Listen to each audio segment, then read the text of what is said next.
首先恭喜晒復康會啦，30歲啦咁樣，咁希望越嚟越長大，越嚟越係即係壯大。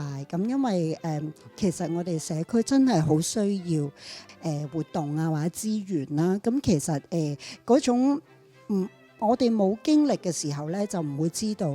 如果有經歷咗，就算係家屬啊，或者嗰個病友本身真係有咗呢啲嘅網絡啊，呢啲嘅資源咧，係消除咗好多嘅不必要嘅顧慮啊，或者個擔憂啊。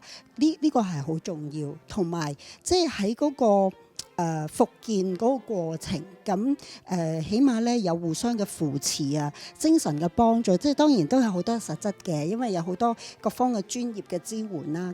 因為而家都一路進步啊嘛，咁希望佢越嚟越好啦。咁我哋啲病人多受益多啲。我都期望好多其他科嘅病人呢，都可以得到好似同樣我哋慢慢起步，一步一步帶我哋出嚟嘅。我都希望多啲，因為好多病科，就算你有組織，都好少人加入啊。咁好嘅資源冇嘥咗佢啊，我覺得係啦。好贊同阿 Winnie 話，希望即係多啲唔同嘅科目都有呢一方面嘅朋友咧。如果大家都即係走出嚟一步，咁樣可以聚埋一氣啊，多啲嘅呢啲嘅組織，大家咧去堅實大家咧，咁就希望大家都會更加好啦。呢個就係對未來嘅祝願啦。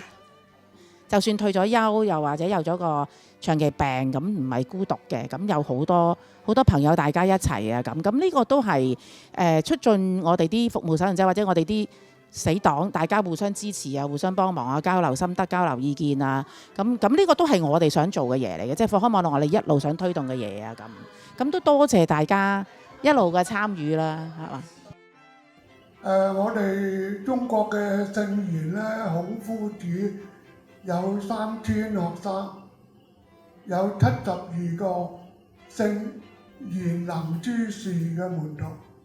咁我哋香港復康會社區復康網絡，相信絕對相信啦，遠遠唔止3000個學生，唔止72個病人領袖。喺嚟緊新嘅中心再啟用之後，相信好多新嘅設施啊同科技嘅嘢一定能夠再進一步。咁我亦都希望同社區復康嘅網絡、社區復康網絡嘅合作可以永遠保持落去。多謝大家。